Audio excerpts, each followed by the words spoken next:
서울의 밤은 차가운 비와 함께 깊어지고 있었다. 도시의 넌사인이 빗물에 젖은 아스팔트 위에서 번지며 현실과 비현실의 경계를 흐릿하게 만들었다. 이 번화한 도시의 한쪽 구석 화려한 불빛이 닿지 않는 낡은 골목에서 강민주는 묵묵히 숯불을 피우고 있었다. 그의 작은 양꼬치 포장마차는 이 궂은 날씨 속에서 온기를 내뿜는 유일한 섬과 같았다. 지글거리는 소리와 함께 고기가 익어가는 냄새가 빗소리에 섞여 퍼져나갔다. 민준의 손놀림은 기계처럼 정확하고 군더더기 없었다.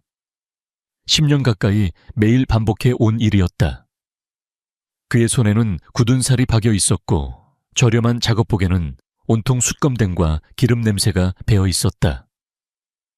하지만 그의 눈빛은 흐트러짐 없이 고요했다. 마치 이 세상의 모든 번뇌와 소음으로부터 자신을 격리시킨 수행자처럼 그는 오직 눈앞의 꼬치에만 집중하고 있었다. 손님 두어 명의 비를 피해 포장마차 천막 아래에서 술잔을 기울이며 두런두런 이야기를 나누고 있었다. 그때 골목 어귀로 값비싸 보이는 하이힐이 또각거리며 다가왔다. 민주는 고개를 들지 않고도 아내 최유라라는 것을 알 수 있었다. 그녀의 발소리에는 언제나처럼 조급함과 불만이 서려 있었다. 아니나 다를까 그의 앞에 선 유라는 값비싼 명품 우산 아래에서 격렬히 가득한 눈으로 포장마차를 훑어보았다. 그녀가 입고 있는 트렌치코트는 이 누추한 골목과는 전혀 어울리지 않았다. 그녀는 흙탕물이 튀는 것을 극도로 경계하며 조심스럽게 발을 디뎠다. 아직도 이러고 있어. 이 비 오는 날에 손님이 있기는 해. 유라의 목소리는 비보다 더 차가웠다. 민주는 말없이 꼬치 하나를 뒤집으며 대답했다. 그래도 몇 분 계셔. 곧 들어갈게. 조금만 기다려. 기다리라니 뭘 더 기다려. 내 인생이 여기서 얼마나 더 썩어야 하는데. 유라의 목소리가 날카롭게 높아졌다. 손님들의 시선이 잠시 그들에게 쏠렸다가 어색하게 다시 술잔으로 돌아갔다. 민주는 낮은 목소리로 말했다. 유라야, 여기서 이러지 마. 손님들 계시잖아. 손님 있단 곳에 오는 사람들이 뭘 안다고 난 더 이상 못 참아. 강민준. 정말 지긋지긋해. 그녀는 우산을 바닥에 신경질적으로 탁 내려놓았다. 빗물이 사방으로 튀었지만 그녀는 아랑곳하지 않았다. 그녀의 얼굴은 분노와 혐오로 일그러져 있었다. 매일 밤 이 기름 냄새, 숯불 연기. 내 옷에 내 머리카락에 온통 이 냄새가 배어서 사람들이 날 어떻게 보는지 알아. 난 샤넬 향수를 뿌려도 당신 옆에만 서면 싸구려 양꼬치 냄새가 나는 여자일 뿐이야. 민주는 하던 일을 멈추고 아내를 바라보았다. 그의 눈에 깊은 슬픔이 어렸다. 그는 이 순간이 언젠가 올 것이라고 예감하고 있었다. 하지만 막상 닥치니 심장이 얼음장처럼 차가워졌다.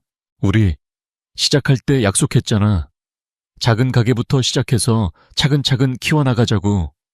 당신도 동의했었잖아. 동해. 그건 속은 거였지.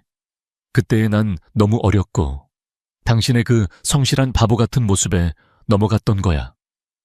10년이야. 10년. 당신은 10년 동안 이 포장마차에서 한 발짝도 나아가지 못했어. 그런데 뭘 더 기다리라는 거야. 유라는 거의 절규하듯 소리쳤다. 그녀의 눈에는 눈물이 그렁했지만 그것은 슬픔의 눈물이 아니었다.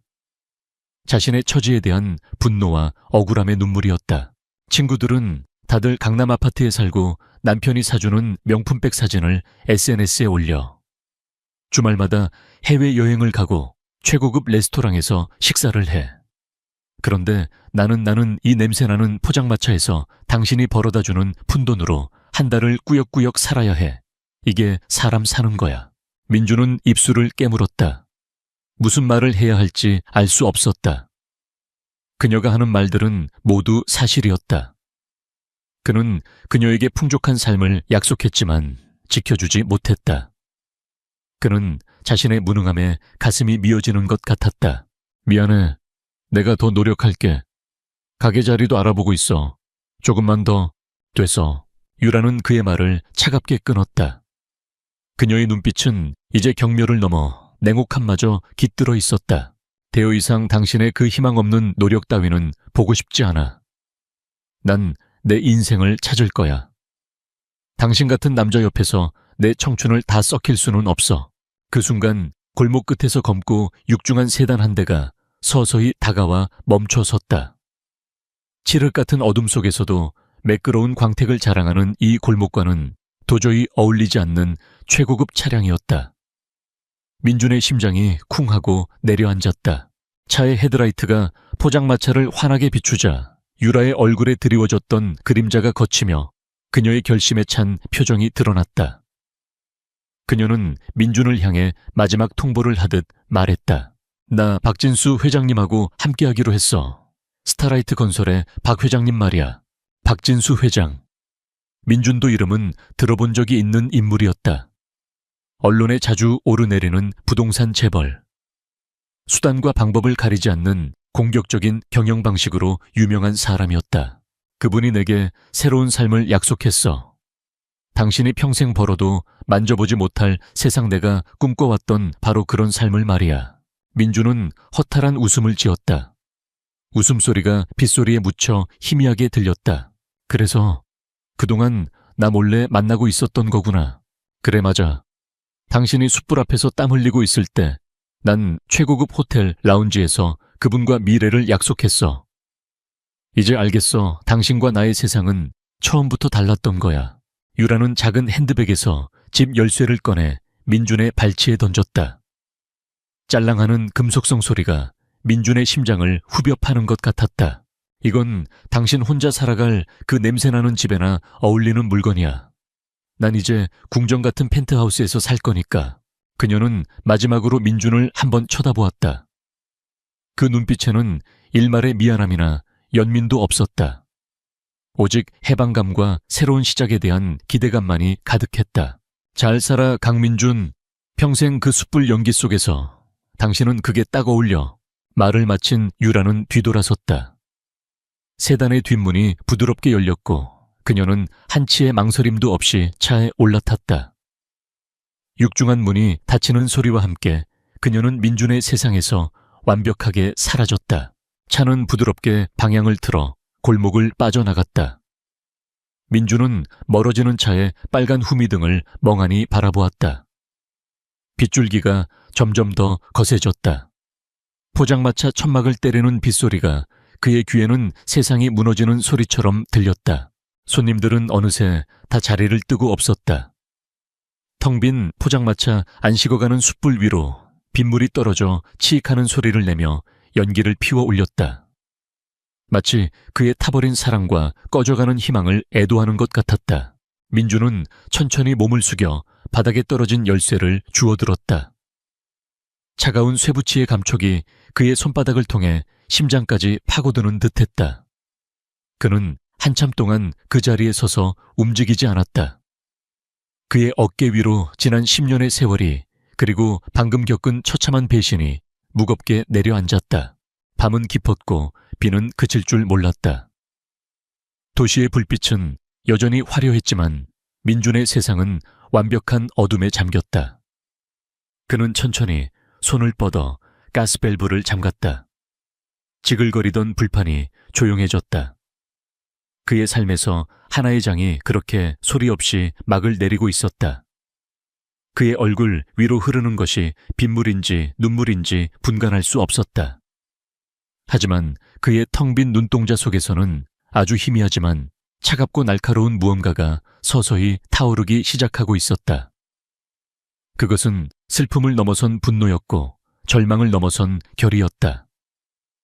어젯밤의 비는 거짓말처럼 거치고 서울의 아침은 눈부신 햇살과 함께 시작되었다. 최유라는 강남이 한눈에 내려다 보이는 최고급 펜트하우스의 침실에서 눈을 떴다. 부드러운 이집트산 면 시트가 몸을 감쌌고 통유리창 너머로는 거대한 도시가 장난감처럼 펼쳐져 있었다. 어젯밤 그녀가 강민준을 떠나와 처음으로 맞이하는 아침이었다. 공기 중에 떠도는 은은한 방향제 향기는 지긋지긋했던 기름 냄새와는 차원이 달랐다. 유라는 침대에서 일어나 실크 가운을 걸쳤다. 드레스룸은 이미 박진수 회장이 보내준 명품 옷과 가방 구두로 가득 차 있었다. 그녀는 거울 앞에 서서 자신의 모습을 비춰보았다. 피곤과 불만에 절어있던 어제의 얼굴은 온데간데 없었다. 하룻밤 사이에 그녀는 마치 다시 태어난 듯했다. 이것이 바로 그녀가 꿈꿔왔던 삶이었다. 이제 시작일 뿐이야, 최유라. 그녀는 거울 속 자신에게 속삭이며 만족스러운 미소를 지었다. 강민준의 초라한 모습, 비에 젖은 그의 절망적인 얼굴이 잠시 떠올랐지만 그녀는 고개를 저어 그 잔상을 지워버렸다. 그는 과거였다. 잊어야 할, 그리고 버려야 할 과거. 오늘 저녁 박 회장은 그녀를 상류층의 사교계에 공식적으로 데뷔시켜줄 예정이었다. 국내 굴지의 기업들이 후원하는 대규모 자선 파티. 그곳에 박 회장의 파트너로 참석한다는 것은 그녀가 더 이상 어두운 골목의 양꼬치집 아내가 아님을 공표하는 것과 같았다. 그녀는 완벽하게 보여야 했다. 몇 시간 후 최고급 샵에서 헤어와 메이크업을 받은 유라는 박 회장이 직접 골라준 화려한 이브닝 드레스를 입고 그의 앞에 섰다. 몸의 곡선을 따라 흐르는 짙은 와인색 실크 드레스와 목에 걸린 다이아몬드 목걸이가 그녀의 미모를 한층 더 돋보이게 했다. 아름답군. 박 회장은 만족스러운 눈빛으로 그녀를 위아래로 훑어보며 말했다. 그의 눈에는 소유욕과 과시욕이 번뜩였다. 유라는 그의 팔짱을 끼며 요염하게 미소 지었다. 전부 회장님 덕분이에요. 그들이 도착한 곳은 서울의 심장부에 위치한 최고급 호텔의 그랜드 볼룸이었다. 거대한 크리스탈 샹들리에가 눈부신 빛을 쏟아내고 부드러운 클래식 선율이 흐르는 연회장은 대한민국을 움직이는 권력자들로 가득했다. 정재계의 거물들, 유명 연예인, 언론사 사주들이 삼삼오오 모여 와인잔을 부딪히고 있었다. 유라는 눈앞에 펼쳐진 광경에 압도당하는 동시에 황홀경에 빠졌다.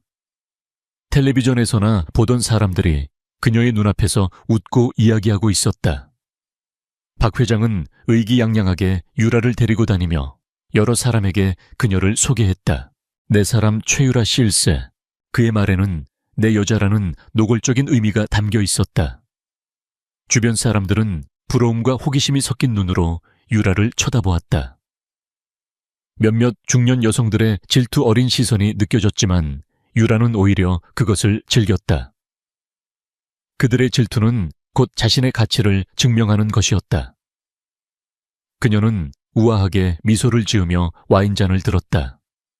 이 순간 그녀는 세상의 주인공이 된 것 같았다. 박 회장, 요즘 사업은 좀 어떻소? 한 국회의원이 다가와 박 회장에게 아는 체를 했다. 의원님 덕분에 잘 되고 있습니다. 곧 아우라 그룹이 군침을 흘리던 강남의 노른자 땅도 저희 스타라이트 건설의 차지가 될 것 같습니다. 오 아우라 그룹이라. 그쪽은 워낙 시크리티브해서 말이야. 특히 그 후계자는 10년째 얼굴 한번 비추지 않았으니 실존하는 인물인지도 의심스러워. 존재해봤자 온실 속 화초겠지요. 세상 물정 모르는 도련님이 뭘 알겠습니까? 진짜 비즈니스는 저 같은 족속들이 하는 겁니다.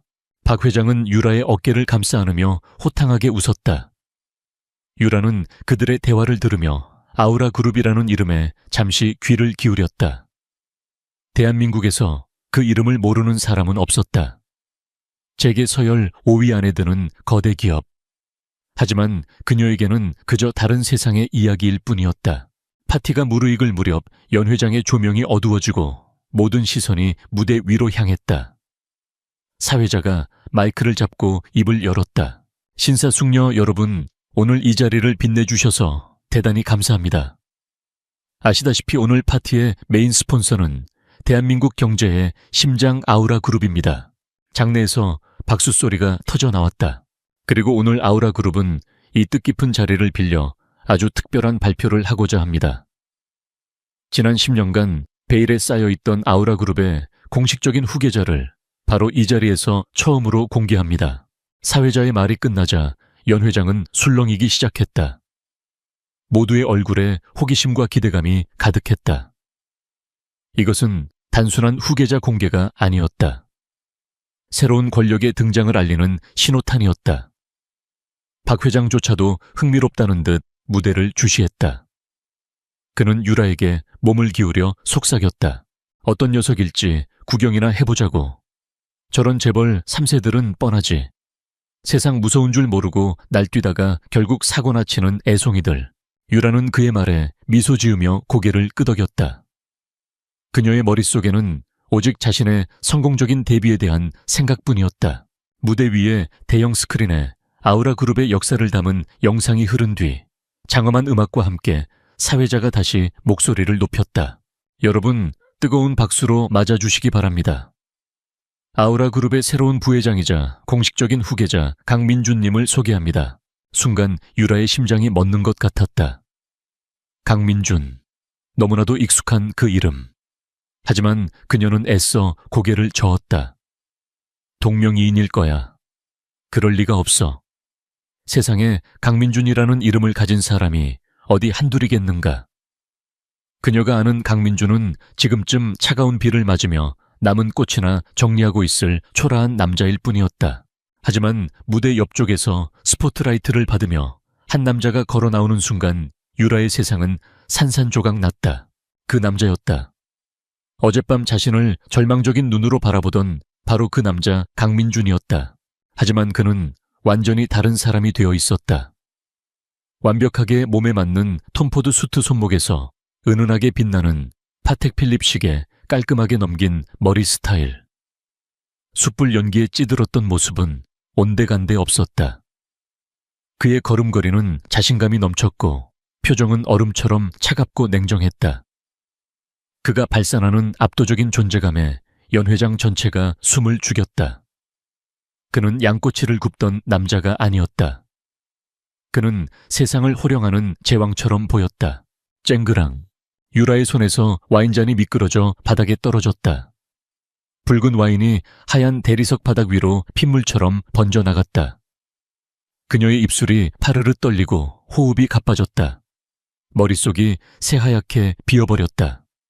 이게 무슨 일이지, 꿈인가 악몽인가. 옆에 있던 박 회장의 얼굴도 굳어 있었다. 그는 눈을 비비고 무대를 다시 쳐다보았다. 그의 입가에 걸려있던 오만한 미소는 사라지고 당혹감과 불신이 그 자리를 대신했다. 어젯밤 자신의 새 여자가 버리고 온 그 찌질한 남자. 자신이 한 수 아래로 얕잡아봤던 그 남자가 아우라 그룹의 후계자라고 박 회장의 등줄기에 식은땀이 흘렀다. 방금 전 자신이 내뱉었던 경솔한 말들이 귓가에서 메아리 쳤다. 세상 물정 모르는 도련님. 온실 속 화초. 그는 대한민국에서 가장 무서운 상대를 가장 어리석은 방식으로 건드리고 말았다. 민주는 단상에 올라서서 연 회장을 천천히 둘러보았다. 그의 시선은 그 누구에게도 고정되지 않았다. 마치 눈앞에 수많은 권력자들이 존재하지 않는 것처럼 그는 초연하고 냉정했다. 마이크를 잡은 그의 목소리는 낮고 깊게 울려 퍼졌다. 아우라 그룹의 부회장 강민준입니다. 오늘 이 자리에 함께하게 되어 영광입니다. 그의 목소리는 유라가 알던 다정하고 부드러운 목소리가 아니었다. 힘과 권위가 실린 듣는 이를 압도하는 목소리였다. 그는 짧고 간결하게 그룹의 비전과 사회 공헌에 대해 이야기했다. 그의 말 한마디 한마디에는 엄청난 무게가 실려 있었다. 연설을 마칠 무렵 그의 시선이 마침내 객석을 향했다. 그리고 아주 찰나의 순간 그의 눈빛이 깨진 와인잔 앞에 얼어붙어 있는 유라와 사색이 된 박 회장에게 머물렀다. 그 눈빛에는 어떤 감정도 담겨 있지 않았다. 놀라움도 분노도 슬픔도 없었다. 마치 길가의 돌멩이를 보는 듯한 완벽한 무관심과 냉담함. 그 짧은 시선은 비수가 되어 유라와 박 회장의 심장에 깊숙이 박혔다. 그는 그들을 보았다. 그리고 완벽하게 무시했다. 박수 소리가 연 회장을 가득 채웠지만 유라의 귀에는 아무것도 들리지 않았다. 그녀가 버린 남자가, 그녀가 세상에서 가장 경멸했던 그 남자가 그녀가 감히 올려다볼 수도 없는 하늘의 별이 되어 그녀 앞에 나타났다. 그녀가 손에 넣었다고 생각했던 화려한 세상은 한순간에 신기루처럼 무너져 내렸다. 그녀는 추락하고 있었다. 끝도 없는 나락으로. 자선 파티가 끝난 후에 며칠은 최율에게 지옥과도 같았다. 그녀가 그토록 원했던 궁전 강남의 펜트하우스는 이제 황금으로 만들어진 감옥처럼 느껴졌다. 밤마다 그녀는 강민준의 그 차가운 눈빛을 떠올리며 잠에서 깨어났다. 그 눈빛은 그녀의 영혼을 꿰뚫고 들어와 그녀가 저지른 배신과 어리석음을 끊임없이 상기시켰다. 그녀는 미친 사람처럼 인터넷을 뒤졌다. 아우라그룹 후계자 강민준이라는 검색어를 입력하자 수천 개의 기사가 쏟아졌다. 10년간의 침묵을 깨고 돌아온 황태자. 베일에 쌓여있던 아우라그룹의 비밀 병기. 기사들은 온통 그의 귀환을 찬양하는 내용뿐이었다. 그의 과거에 대해서는 경영 수업과 개인적인 성찰을 위해 10년간 재계를 떠나 있었다는 식의 두루뭉술한 PR 문구로 포장되어 있었다. 그 어디에도 냄새나는 양꼬치, 포장마차의 흔적은 없었다. 마치 그의 과거가 그리고 그 과거의 일부였던 자신까지 통째로 지워져 버린 것 같았다. 아니야, 이건 사실이 아닐 거야. 유라는 10년 동안 함께 살았던 남편에 대해 자신이 아무것도 몰랐다는 사실에 전율했다. 그 성실함, 그 우직함, 그 가난.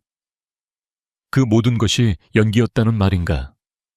그녀를 속이기 위한 거대한 사기극이었단 말인가? 분노와 억울함 그리고 뒤늦은 후회가 파도처럼 밀려와 그녀를 집어삼켰다. 그녀는 더 이상 참을 수 없었다.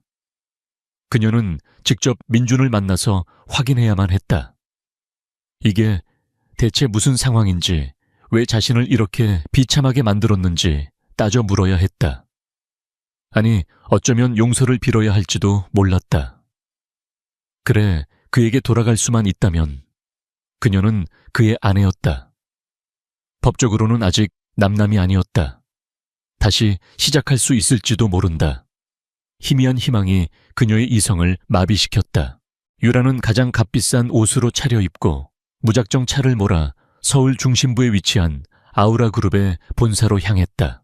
하늘을 찌를 듯이 솟아있는 거대한 유리 건물은 그녀가 감히 범접할 수 없는 성벽처럼 보였다. 그녀는 로비로 들어서며 당당하게 말했다.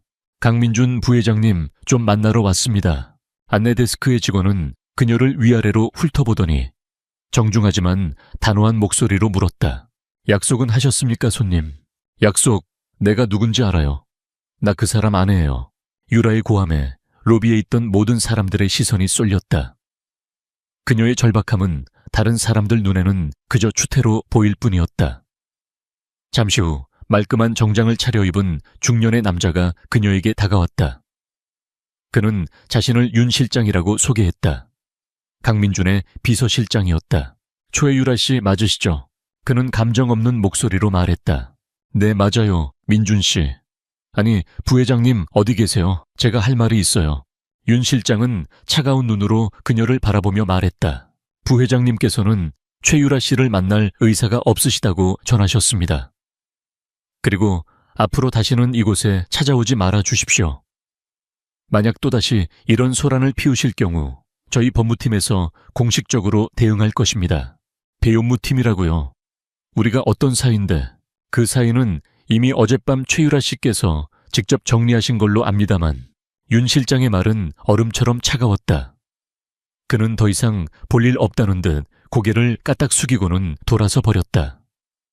보안 요원들이 다가와 유라의 앞을 막아섰다.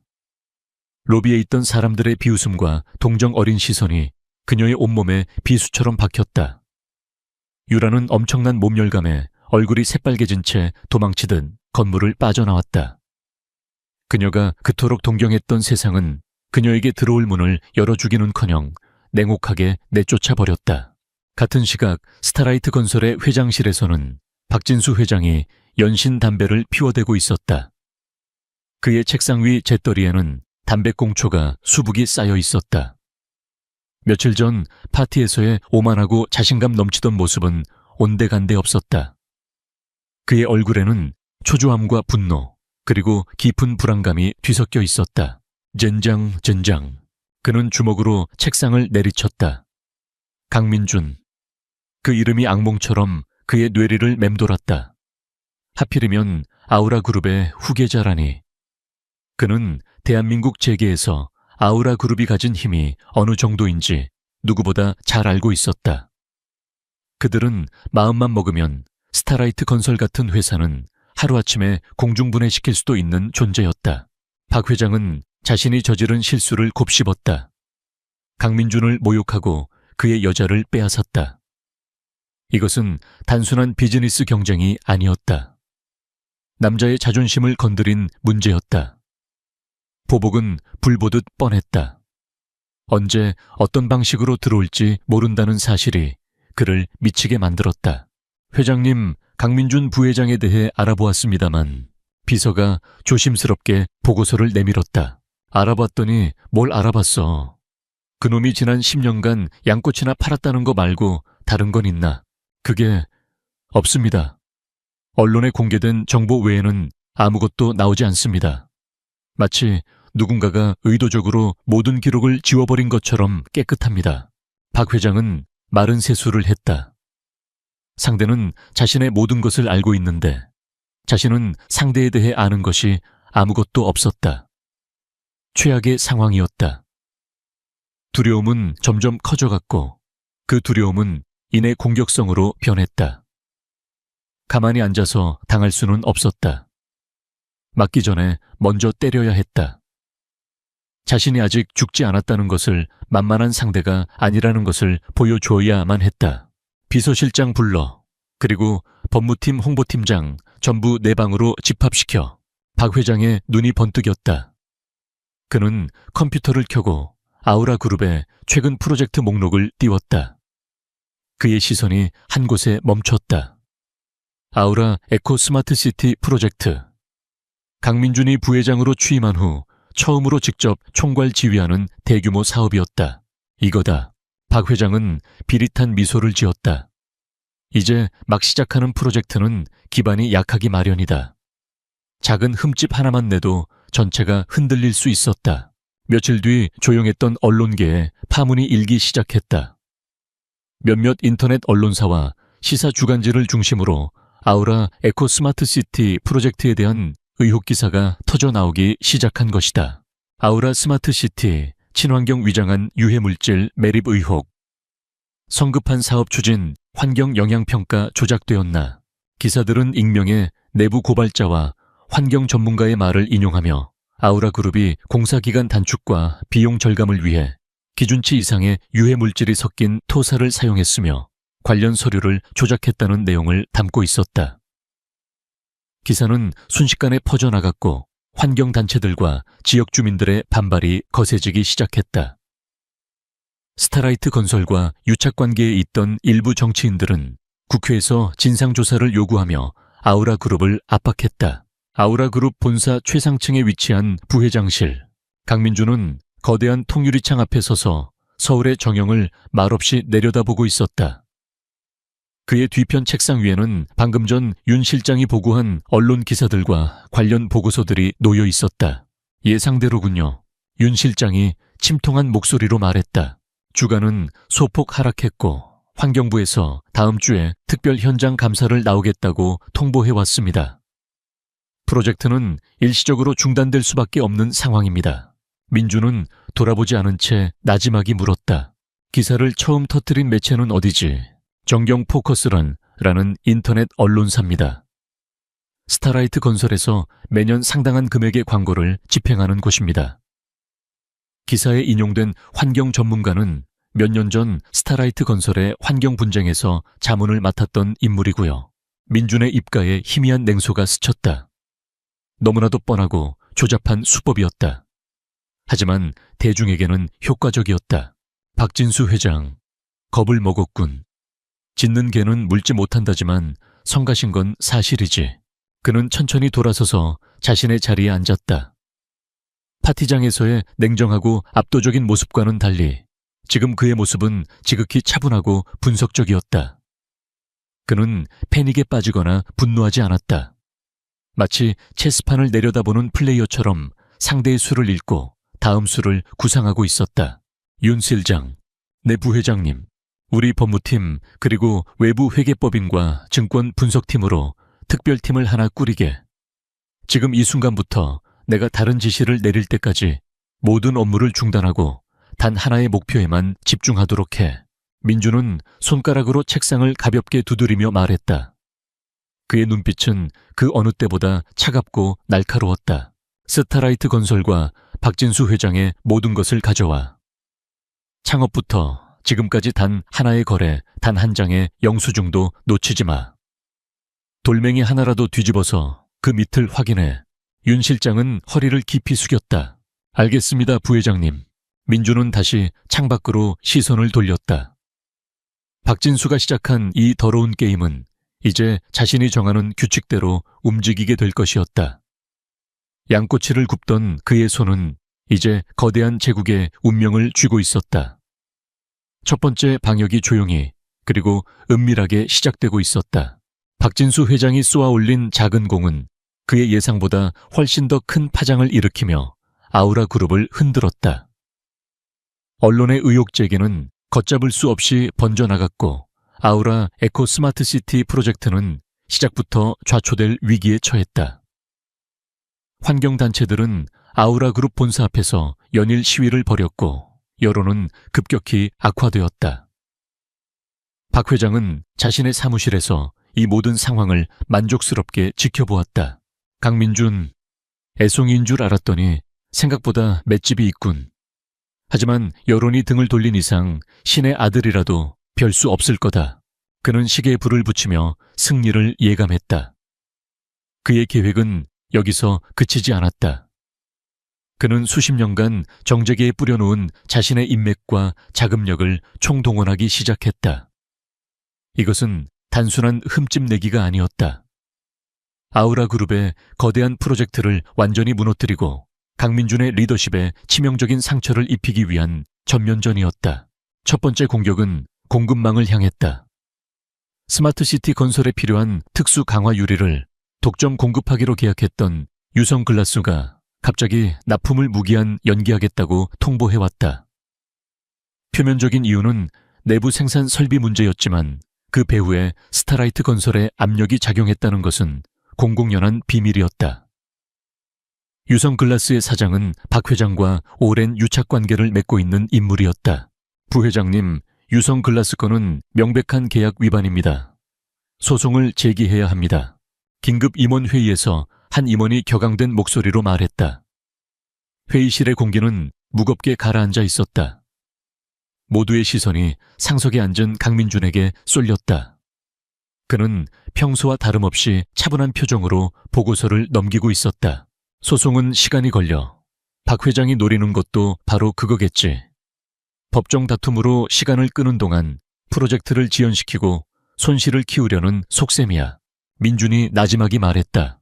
그럼 대안을 찾아야 합니다. 하지만 유성글라스 수준의 품질을 맞춰줄 수 있는 업체는 국내에 거의 없습니다. 해외에서 수입하려면 단가와 운송기간이 대안은 이미 찾아놨어. 민준이 말을 끊었다.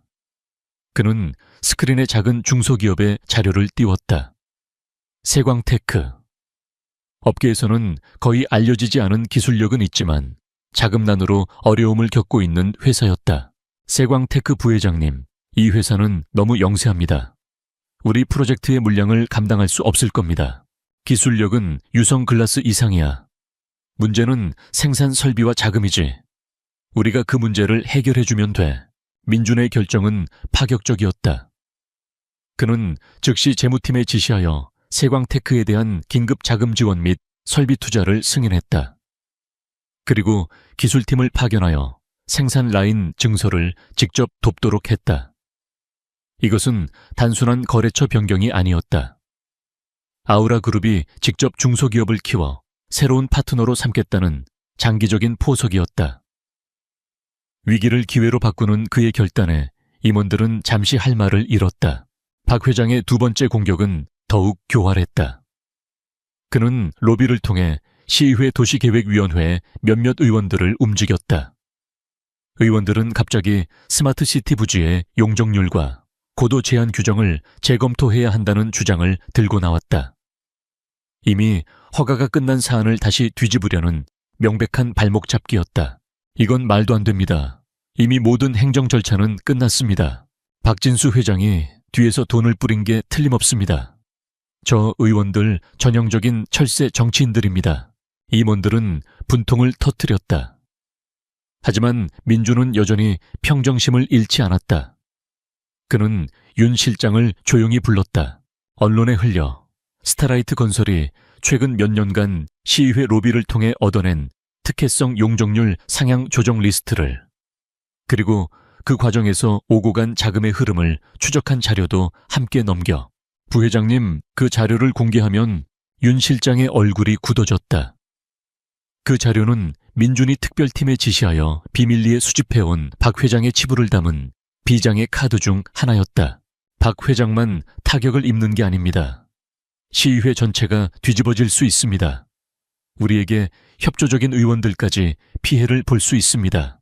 상관없어. 썩은 가지는 잘라내야 새순이 돋는 법이야.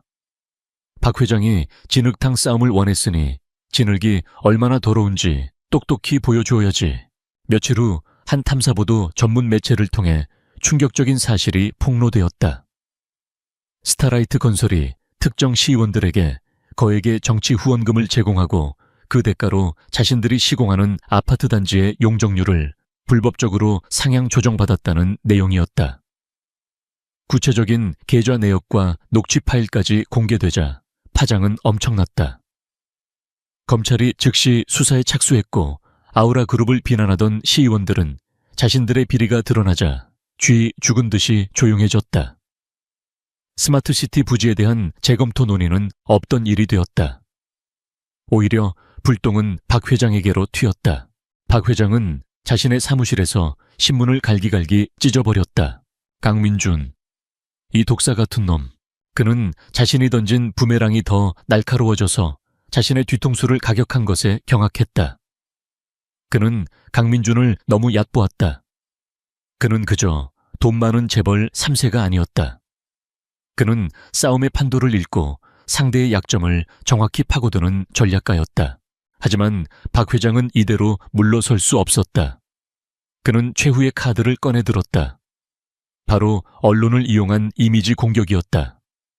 그는 자신의 홍보팀과 어용 언론사들을 동원해 강민준 개인에 대한 흑색 선전을 퍼붓기 시작했다. 아우라 황태자 강민준, 그의 숨겨진 10년. 진실은 서민 코스프레 양꼬치집 사장의 두 얼굴. 기사들은 강민준이 지난 10년간 포장마차를 운영하며 서민적인 이미지를 쌓은 것이 사실은 경영권 승계를 위한 치밀하게 계산된 연극이었다고 몰아갔다. 그를 쇼를 하는 위선자, 대중을 기만하는 냉혈한 자본가로 묘사했다. 심지어 최유라와의 관계까지 들먹이며 가난을 견디지 못한 아내를 비정하게 버린 파렴치한으로 매도했다. 이 공격은 이전의 그 어떤 공격보다 효과적이었다. 대중의 동정심은 순식간에 비난으로 바뀌었다. 강민준의 개인적인 이미지와 도덕성에 큰 흠집이 났다. 아우라 그룹의 홍보팀은 비상이 걸렸다. 부회장님, 해명 자료를 내야 합니다. 침묵은 인정하는 것으로 비칠 수 있습니다. 부회장님께서 지난 10년간 어떤 마음으로 살아오셨는지 진실을 밝혀야 합니다. 홍보팀장이 절박하게 말했다. 하지만 민준의 생각은 달랐다. 해명은 변명으로 들릴 뿐이야. 내가 지금 무슨 말을 한들 그들은 믿고 싶은 대로 믿을 거야. 말로 싸우는 건 그들이 원하는 판에 말려드는 것일 뿐이지. 그럼 어떻게 결과로 보여주면 돼? 민준은 자리에서 일어났다. 그는 홍보팀장에게 단 한 가지만을 지시했다. 기자회견을 준비해. 내가 직접 나설 거야. 하지만 해명을 위한 자리가 아니야. 새로운 발표를 위한 자리가 될 걸세. 며칠 뒤 수많은 취재진이 몰린 기자회견장. 강민준은 담담한 표정으로 단상에 섰다. 수많은 카메라 플래시가 터졌지만 그의 눈빛은 조금도 흔들리지 않았다. 그는 자신을 둘러싼 루머에 대해서는 단 한마디도 언급하지 않았다. 대신 모두의 예상을 뒤엎는 발표를 시작했다. 아우라 그룹은 오늘 사회적 책임 경영의 일환으로 향후 10년간 총 1조 원 규모의 상생협력펀드를 조성할 것을 발표합니다. 기자회견장은 순간 정적에 휩싸였다. 이 페온드는 세광테크와 같이 뛰어난 기술력을 가지고 있지만 자금과 기회가 부족한 중소 중견기업들을 지원하는 데 사용될 것입니다. 또한 이번 에코 스마트시티 프로젝트에서 발생하는 수익의 20%는 프로젝트 부지 인근 지역의 저소득층 주거 환경 개선과 청년 창업 지원을 위해 환원할 것입니다. 그의 발표는 계속되었다. 그는 자신을 향한 비난을 기업의 사회적 책임과 비전이라는 더 큰 담론으로 정면 돌파하고 있었다. 그는 개인적인 루머에 대해 변명하는 대신 아우라 그룹이 어떤 기업이고 앞으로 어떤 길을 갈 것인지를 행동으로 보여주었다. 기자회견은 대성공이었다. 여론은 다시 한번 뒤바뀌었다. 쇼를 하는 위선자라는 비난은 진정한 노블레스 오블리주를 실천하는 경영인이라는 찬사로 바뀌었다. 박 회장이 터뜨린 흑색 선전은 오히려 강민준에게 대중의 지지를 얻을 수 있는 무대를 만들어준 셈이 되었다. 박진수 회장은 텔레비전으로 기자회견을 지켜보며 부들부들 떨었다. 그는 완벽하게 패배했다. 자신이 던진 모든 공격은 무력화되었고 오히려 상대에게 더 큰 힘을 실어주는 결과만 나왔다. 그는 이제 수세에 몰려 있었다. 강민준은 그가 생각했던 것보다 훨씬 더 거대하고 훨씬 더 무서운 상대였다. 이제 박 회장은 깨닫기 시작했다. 자신이 건드린 것은 단순한 재벌 3세가 아니라 깊은 잠에서 깨어난 용이었다는 것을. 자신이 시각해타 모든 공격 이수포로도락 아고 오히려 자신이 궁지에 몰리자 박진수 회장 이 얼굴에서는 여유가 완전히 사라졌다. 스타라이트 건설 이주가능에 온일 요동쳤고 그를 따르던 정치인들, 와 언론사들은 슬금슬게 움거리를 두기 시작했다. 그는 자신의 제국에서 서희규, 열이 가고 있음을 직감했듯. 무엇보다 그를 두렵게 만드 거승강 민준의 침묵이었다. 여론전에서 승리한 이후 아우라그룹은 아무런 움직임도 보이지 않았다. 마치 폭풍전야처럼 고요하에 애쓰다. 박 회장은 이 침묵이 무엇을 해 미한은지 알고 있었다. 강민준이 방역이 칼을 갈고 있다는 뜻이었다. 이대로 죽을 순 없지. 절대로. 박 회장은 밤늦게 자신에게 움괴 서먼지 쌓인 서류 봉투 하나를 꺼내들었다. 그것은 그가 오랫동안 비밀 리에 보관해온 아우라그룹의 가장 어두운 과거를 담은 판도라 이상자였다. 15년 전 강민준의 아버지이자 선대회장이었던 강태환 회장, 이 아우라그룹을 지금의 반석이 얼려놓기 위해 벌였던 죄. 억대적 M&A에 관한 1억이었다.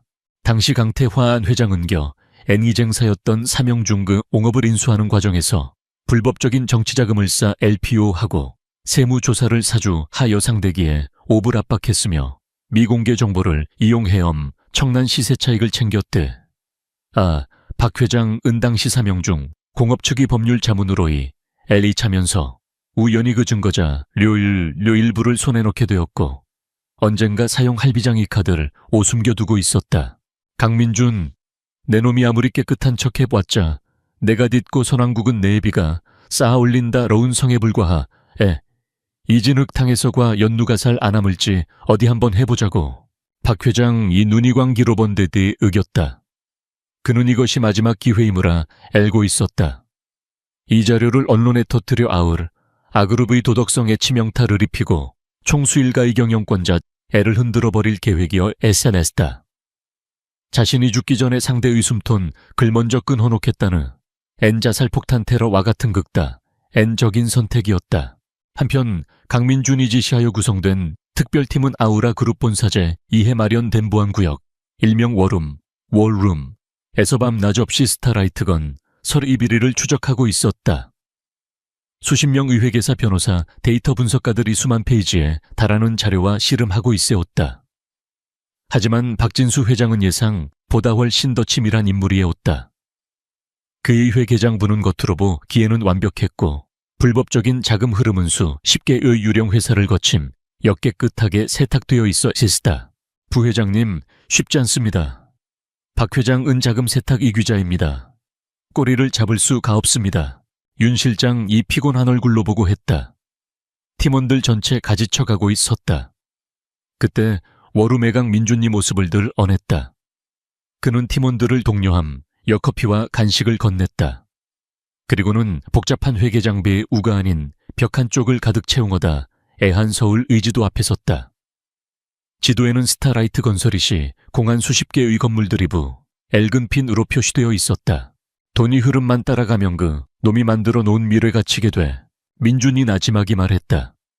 그는 붉은 핀 중 하나를 쏘 엔가락으로 가리켰다. 강남의 최고급 주상복합화 파트 스카이팰리스였다. 최근 스타라이트 건설의 깃 울력을 자랑하며 완공한 엔랜드마크였다. 돈을 따라가지 말고 콘크리트를 따라가봐.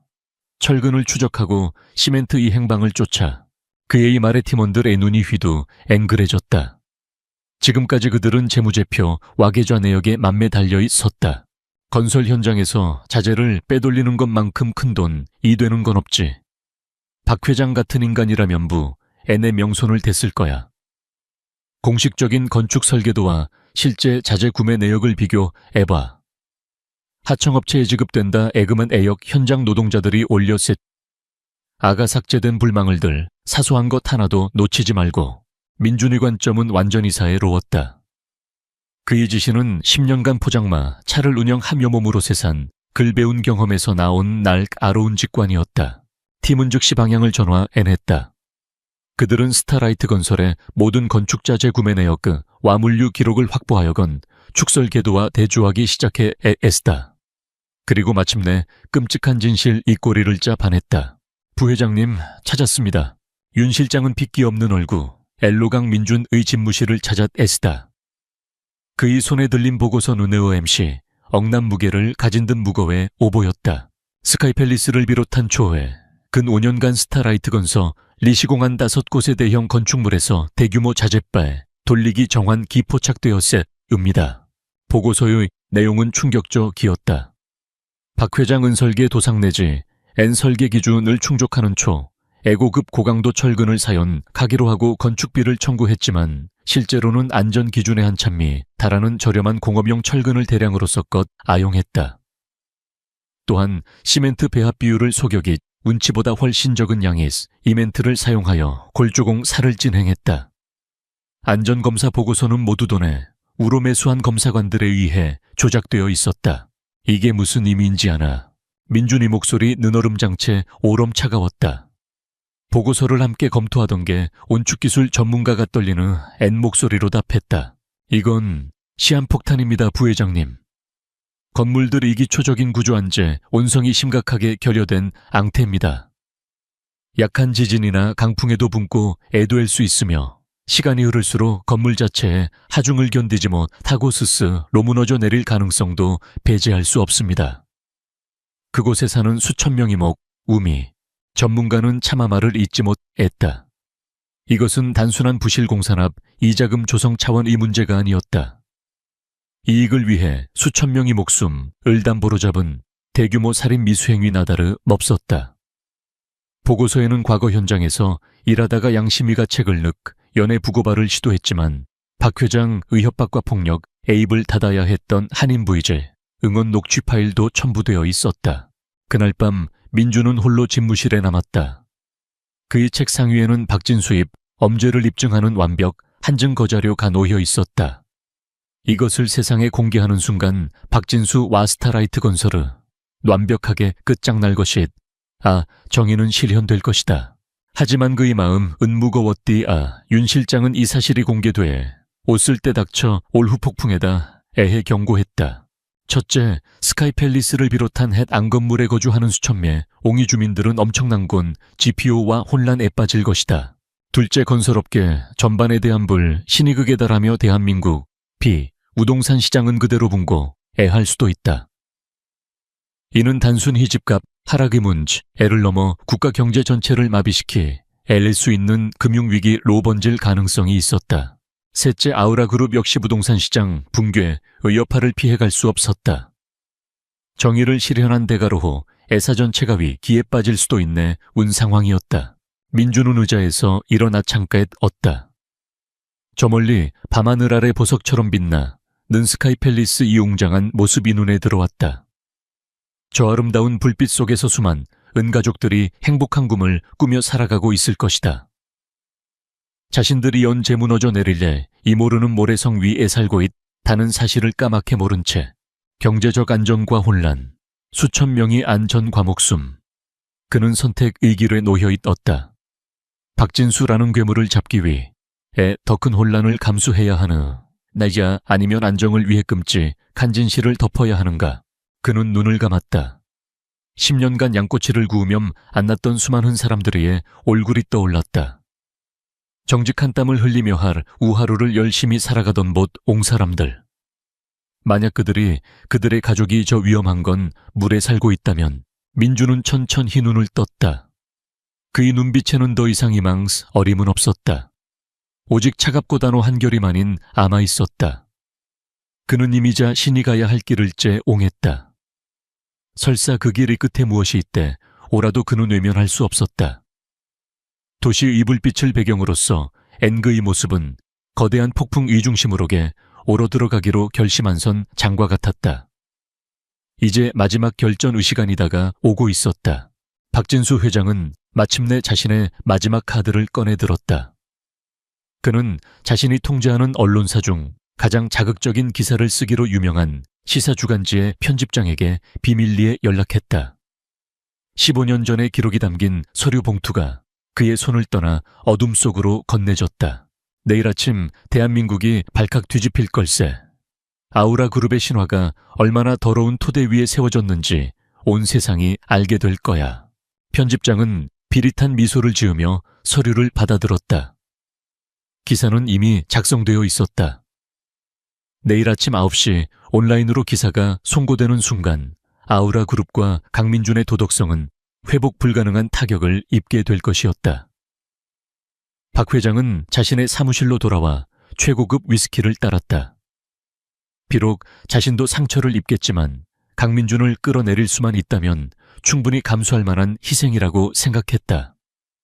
그는 자신의 승리를 의심하지 않았다. 하지만 그가 몰랐던 사실이 있었다. 그가 어둠 속에서 칼을 가는 동안 강민준은 태양 아래에서 거대한 창을 준비하고 있었다는 것을. 같은 시각 아우라 그룹의 홍보팀은 전례 없는 규모의 긴급 기자회견을 준비하며 분주하게 움직이고 있었다. 기자회견은 공교롭게도 박 회장의 기사가 터져 나올 바로 그 시간 다음 날 아침 10시로 잡혀 있었다. 모든 것이 강민준의 치밀한 계산 아래 움직이고 있었다. 부회장님, 정말 이대로 진행하시겠습니까? 파장이 감당할 수 없을지도 모릅니다. 윤 실장이 마지막으로 그의 의사를 확인했다. 그의 얼굴에는 결연함과 함께 깊은 우려가 서려 있었다. 필요한 혼란이야, 윤 실장. 썩은 부위를 도려내려면 피를 흘릴 각오를 해야지. 지금 우리가 멈추면 저 시한폭탄 위에서 잠든 사람들은 영원히 진실을 모르게 될 걸세. 그 책임 우리가 져야 해. 강민준의 목소리는 조용했지만 강철 같은 의지가 담겨 있었다. 그는 이미 모든 것을 각오하고 있었다. 다음 날 아침, 대한민국은 두 개의 거대한 충격에 휩싸였다. 아침 9시 박진수 회장이 계획한 대로 아우라 그룹 선대 회장의 비리, 의혹을 담은 기사가 터져 나왔다. 재계는 술렁였고 아우라 그룹의 주가는 개장과 동시에 소폭 하락했다. 박 회장은 자신의 사무실에서 실시간으로 주가 차트를 보며 회심의 미소를 지었다. 이제 곧 강민준이 백기를 들고 자신에게 애원하게 될 것이라고 생각했다. 하지만 그의 미소는 오래가지 못했다. 오전 10시 아우라 그룹의 기자회견이 시작되었다. 수백 명의 기자들로 발 디딜 틈 없는 기자회견장. 그 모든 카메라와 시선이 단상 위에 선 한 남자 강민준에게 집중되었다. 그는 조금의 동요도 없는 얼굴로 마이크 앞에 섰다. 그는 먼저 아침에 터져나온 자신의 아버지에 대한 의혹으로 말문을 열었다. 오늘 아침 보도된 저의 선친과 관련된 의혹에 대해 말씀드리겠습니다. 과거의 잘못은 그 어떤 이유로도 정당화될 수 없습니다. 저는 아우라 그룹의 총수로서 과거의 과오에 대해 깊은 유감을 표하며 관련 의혹에 대해서는 한 점 숨김없이 사법기관의 조사에 성실히 임할 것을 약속드립니다. 그리고 저 강민준의 아우라 그룹은 과거와 완벽하게 단절하고 가장 투명하고 윤리적인 기업으로 거듭날 것임을 이 자리에서 선언합니다. 그의 대응은 모두의 예상을 뛰어넘는 것이었다. 변명도 부정도 없었다. 깨끗한 인정과 미래에 대한 약속. 그것은 박 회장이 던진 회심의 카드를 단숨에 무력화시키는 전공법이었다. 기자들이 술렁이는 사이 민주는 본론으로 들어갔다. 하지만 오늘 제가 이 자리에 선 이유는 과거를 말하기 위함이 아닙니다. 대한민국의 안전을 위협하는 현재 진행형인 거대한 범죄를 고발하기 위함입니다. 순간 기자회견장의 공기가 달라졌다. 민준의 뒤편에 설치된 거대한 스크린이 켜졌다. 첫 번째로 화면에 나타난 것은 스타라이트 건설의 스카이팰리스 설계도와 실제 사용된 철근의 성분 분석표였다. 전문가의 음성 해설이 흘러나왔다. 설계도는 진도 7의 강진에도 견딜 수 있는 H등급의 내진용 철근을 사용하도록 명시되어 있습니다. 하지만 실제 건물에 사용된 철근의 90% 이상은 H등급의 절반에도 미치지 못하는 저급 공업용 철근임이 확인되었습니다. 기자들 사이에서 경악의 탄성이 터져나왔다. 스크린은 계속해서 충격적인 증거들을 쏟아냈다. 조작된 안전진단 보고서 기준, 미달의 시멘트 납품 내역서, 그리고 자재를 빼돌려 조성된 비자금이 흘러들어간 박진수 회장의 차명 계좌 내역까지, 그리고 마지막 결정적인 증거가 공개되었다. 얼굴과 목소리는 변조되었지만 그 고통과 두려움만은 생생하게 전해지는 내부 고발자의 영상 증언이었다. 회장님은 우리에게 사람 목숨이 아니라 돈을 보라고 했습니다. 진실을 말하려는 동료는 의문의 사고로 다리를 잃었습니다. 제발 저 건물에 사는 사람들을 구해주세요. 영상 증언이 끝나자 기자회견장은 아수라장이 되었다. 기자들은 믿을 수 없다는 듯 소리치며 질문을 쏟아냈고 카메라 플래시는 미친 듯이 터져 나왔다. 이것은 단순한 기업 비리 고발이 아니었다. 대한민국 사회 전체를 뒤흔드는 재앙의 예고였다. 강민준은 쏟아지는 질문들을 뒤로하고 단상을 내려왔다. 그는 할 일을 다 했다. 이제 심판의 시간은 다른 이들의 몫이었다. 뉴스는 실시간으로 전국에 타전되었다. 대한민국은 말 그대로 뒤집어졌다. TV, 인터넷, 라디오 할 것 없이 모든 언론이 이 충격적인 사건을 한면 머리 기사로 다루었다. 주식시장이 열리자 스타라이트 건설의 주식은 거래 시작 1초 만에 하한가로 추락했다. 매도 주문이 폭주했지만 사겠다는 사람은 단 한 명도 없었다. 말 그대로 휴지 조각이 되어가고 있었다. 스타라이트 건설과 계약을 맺었던 모든 협력업체들은 계약 파기를 선언했고 은행들은 일제히 대출금 회수에 들어갔다. 박진수 회장은 자신의 사무실에서 이 모든 광경을 넋이 나간 채 지켜보고 있었다. TV 화면 속 강민준의 얼굴과 지옥처럼 떨어지는 자신의 회사 주가, 그래프가 번갈아 눈에 들어왔다. 그가 마시던 위스키 잔이 손에서 미끄러져 바닥에 떨어지며 산산조각 났다. 아니야, 이럴 리가 없어. 이건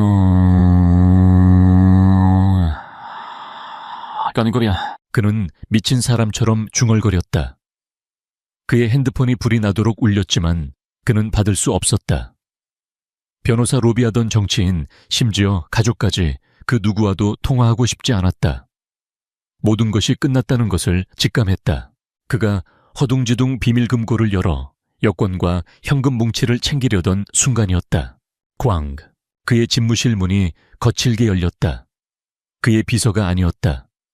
10여 명의 검찰 수사관들이 들이닥쳤다. 그들 중 가장 앞장선 검사가 차가운 목소리로 서류를 내밀었다. 박진수 씨, 특정경제범죄, 가중처벌 등에 관한 법률 위반 살인미수 혐의로 당신을 긴급 체포합니다. 당신은 변호사를 선임할 수 있으며 체포영장이 그의 눈앞에서 나부꼈다. 평생 남을 조롱하고 짓밟으며 살아온 그가 이제는 일개 범죄자가 되어 차가운 법의 심판대 앞에 서게 된 것이다. 수사관들이 그의 양팔을 붙잡고 수갑을 채웠다. 철컥하는 금속성 소리가 그의 사형 선고처럼 들렸다. 그는 수많은 직원들이 지켜보는 가운데 질질 끌려 나갔다. 어제까지만 해도 자신을 보며 90도로 허리를 숙이던 직원들이었다.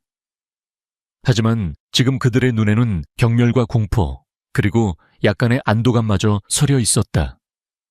그가 폭력과 기만으로 쌓아 올린 제국은 그렇게 단 하루 만에 먼지처럼 허무하게 무너져 내렸다. 1층. 로비 수많은 기자들이 그를 기다리고 있었다. 수갑을 찬 그의 초라한 모습이 수십 대의 카메라에 담겼다. 박진수는 필사적으로 얼굴을 가리려 했지만 소용없었다. 그의 굴욕적인 마지막 모습은 대한민국 전체에 생중계되었다. 그가 검찰 호송차에 억지로 구겨 넣어진 순간 강민준이 시작한 거대한 복수극, 아니 정의구현의 첫 번째 장이 막을 내리고 있었다. 강민준의 기자회견은 대한민국을 거대한 혼돈 속으로 몰아넣었다. 박진수 회장의 범죄 사실이 만천에 드러나자 그가 지은 건물에 사는 주민들은 극심한 공포에 휩싸였다. 자신들이 잠자는 집이 언제 무너질지 모르는 시한폭탄이었다는 사실에 사람들은 경악하고 분노했다. 정부는 해당 건물들에 대해 긴급 대피령을 내렸고 하루아침에 수천 명의 이재민이 발생했다. 부동산 시장은 패닉에 빠졌고 대한민국 전체가 거대한 안전 불감증의 후폭풍에 시달렸다. 모두가 혼란에 빠져 책임을 전가하기에 바쁜 그때 강민준의 아우라 그룹이 가장 먼저 행동에 나섰다. 그는 기자회견 바로 다음 날 다시 한번 대중 앞에 섰다. 아우라 그룹은 이번 사태에 깊은 책임을 통감하며 피해 주민들의 고통을 외면하지 않겠습니다. 그는 지난번 발표했던 1조 원의 상생협력펀드에 추가로 1조 원을 더 투입하여 총 2조 원 규모의 사회안전 긴급지원펀드를 조성하겠다고 발표했다. 이 자금은 다음과 같은 곳에 최우선으로 사용될 것이었다. 첫째, 스타라이트 건설의 부실 시공 건물 주민 전원을 위해 최고급 호텔과 레지던스를 임시거처로 제공하며 모든 비용은 아우라 그룹이 부담한다. 둘째, 정부 및 국내 최고의 건축안전 전문가들과 함께 특별 태스크포스를 구성하여 문제가 된 건물들에 대한 정밀 안전 진단을 즉시 실시한다. 셋째, 진단 결과에 따라 건물의 전면 재시공 혹은 최고 수준의 보강 공사를 아우라 그룹의 책임하에 진행하며 공사가 완료될 때까지 주민들의 모든 생활을 지원한다. 그의 발표는 혼란에 빠진 대한민국 사회에 던져진 유일한 구명줄과도 같았다. 위기 앞에서 책임을 회피하지 않고 오히려 더 큰 희생을 감수하며 문제 해결의 중심에 서는 그의 모습에 여론은 폭발적인 지지를 보냈다. 냉혈한 자본가라는 오명은 완전히 씻겨나갔고 그는 시대의 양심을 대변하는 진정한 리더로 떠올랐다. 위기 속에서 그의 리더십은 더욱 빛을 발했다. 몇 주가 흘렀다. 사회적 혼란은 아우라 그룹의 빠른 대처 덕분에 서서히 안정을 되찾아갔다. 박진수 회장은 모든 혐의가 인정되어 무기징역을 선고받고 법의 심판을 받았다. 그의 제국은 완전히 해체되었다. 그런 어느 날 윤 실장이 강민준에게 뜻밖의 소식을 전했다. 초에 유라 씨가 부회장님을 한 번만 만나게 해달라고 연락해 왔습니다. 민준은 잠시 눈을 감았다. 모든 것이 끝났다고 생각했던 과거의 편린이 다시 그를 찾아왔다. 그는 고민 끝에 만나기로 했다. 연민이나 미련 때문이 아니었다. 자신의 인생에서 그 즐겼던 한 페이지를 자신의 손으로 온전히 덮고 넘어가기 위함이었다. 약속 장소는 화려한 호텔 라운지가 아닌 북촌의 한적한 찻집이었다. 먼저 도착한 민준이 조용히 차를 마시고 있을 때 유라가 찻집 문을 열고 들어섰다. 그녀는 완전히 다른 사람이 되어 있었다. 화려했던 명품 옷과 보석은 온데간데 없었고 수수한 옷차림에 화장기 없는 얼굴은 낯설기까지 했다. 한때 욕망으로 이글거리던 그녀의 눈은 이제 공허하고 깊은 슬픔에 잠겨 있었다. 박 회장의 모든 자산이 동결되면서 그녀는 하루아침에 모든 것을 잃고 거리로 나앉게 된 후였다. 그녀는 민준의 맞은편에 조용히 앉았다. 한참 동안 침묵이 흘렀다. 먼저 입을 연 것은 유라였다. 미안해요. 그녀의 목소리는 작게 떨리고 있었다. 눈물도 변명도 없었다. 오직 진심에서 우러나오는 사죄의 말 한마디였다. 내가 너무 어리석었어요. 내 손에 쥔 게 얼마나 소중한 보석인지도 모르고 길가에 반짝이는 유리 조각을 주우려고 그걸 내팽개쳤어요. 당신에게, 그리고 당신과 함께했던 우리의 시간에 씻을 수 없는 상처를 줘서 정말 미안해요. 그녀는 고개를 숙였다. 그녀의 어깨가 가늘게 떨렸다. 민주는 말없이 그녀를 바라보았다. 그의 마음속에서 오랫동안 응어리져 있던 분노와 배신감이 눈 녹듯 사라지는 것을 느꼈다. 그 자리에는 이제 희미한 연민만이 남아있었다. 입니다, 지나닐리아. 민준이 담담하게 말했다. 당신을 용서하고 말고 할 것도 없어. 각자 자신의 선택에 대한 책임을 지고 살아가는 것뿐이지. 당신도 당신의 삶을 살아. 그의 말은 용서보다 더 깊은 울림을 주었다. 유라는 천천히 고개를 들었다. 그녀의 눈에서 뒤늦은 눈물 한 방울이 흘러내렸다. 고마워요. 그리고 잘 지내요. 그것이 마지막이었다. 유라는 조용히 일어나 찻집을 나섰다.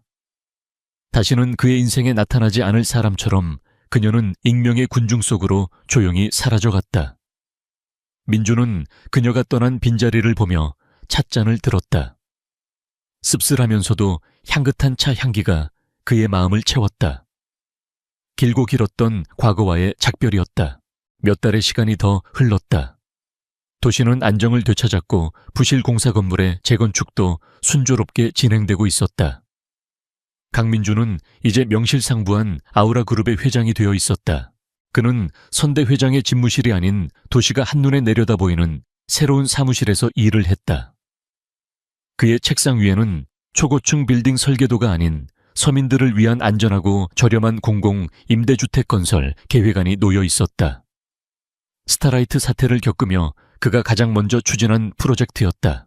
회장님, 윤 실장이 들어와 보고서를 내밀었다. 임대주택 부지 선정이 완료되었습니다. 그리고 세광테크에서 개발한 신소재 강화 유리가 해외에서 먼저 특허를 획득했다는 소식입니다.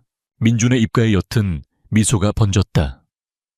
그가 위기 속에서 선택했던 작은 중소기업이 이제 세계적인 기술력을 인정받는 회사로 성장하고 있었다. 그가 뿌린 씨앗이 아름다운 열매를 맺기 시작한 것이다. 참 회장님, 가끔은 그립지 않으십니까? 윤 실장이 조심스럽게 물었다. 그 양꽃이 굽던 시절 말입니다. 민주는 잠시 창밖을 바라보았다. 그의 눈에 지난 10년의 세월이 스쳐 지나갔다. 고되고 외로웠지만 가장 평범한 사람들의 기쁨과 슬픔을 바로 곁에서 느낄 수 있었던 시간. 그 시절의 나도 나 자신이지. 숯불 냄새는 여전히 기억 속에 생생해. 그 냄새가 내게 무엇이 진짜 중요한 것인지를 잊지 않게 해주거든. 그의 미소는 이제 더 이상 과거의 아픔이나 미래에 대한 불안이 섞이지 않은 온전하고 따뜻한 미소였다. 민주는 다시 창가에 섰다. 저녁 노을이 서울의 스카이라인을 황금빛으로 물들이고 있었다. 그는 더 이상 숨어 지내던 양꼬치집 주인도 차가운 가면을 쓴 복수의 화신도 아니었다. 그는 상처와 위기를 자신의 힘으로 극복하고 자신만의 길을 찾아낸 진정한 리더가 되어 있었다. 폭풍은 지나갔고 도시에 그리고 그의 인생에 새로운 새벽이 밝아오고 있었다. 그는 이제 그 새벽의 빛 속에서 더 많은 사람들을 위한 더 나은 세상을 만들어갈 것이었다. 그의 진짜 인생은 이제부터 시작이었다.